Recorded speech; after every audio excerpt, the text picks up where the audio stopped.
एगो भक्त के भक्ति देख के छठी माई के मुंह से का बहरल भाई तनी सुनब।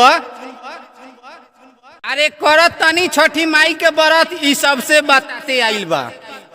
अरे करत तनी छठी माई के व्रत ई सबसे बताते आइल बा। आ दंड घींचते घर से चलल ह अपने आप के सताते आइल बा। अरे करत तनी छठी माई के व्रत ई सबसे बताते आइल बा। आ दंड घींचते घर से चलल ह अपने आप के सताते आइल बा। आ ई कैसन भक्त है हमार।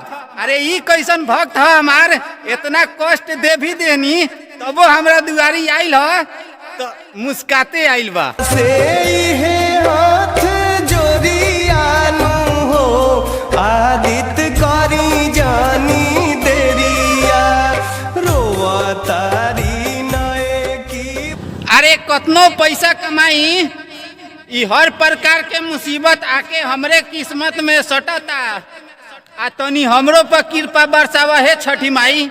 आ तोहार बेटा के जिंदगी अब भाग दौड़ में कटता। जिंदगी जियाई कैसे पी पी के पनिया चारू। अरे सबके सलामती खातिर एगो व्रत कैनी। हे छठी माई हमरा व्रत के सफल रखिया।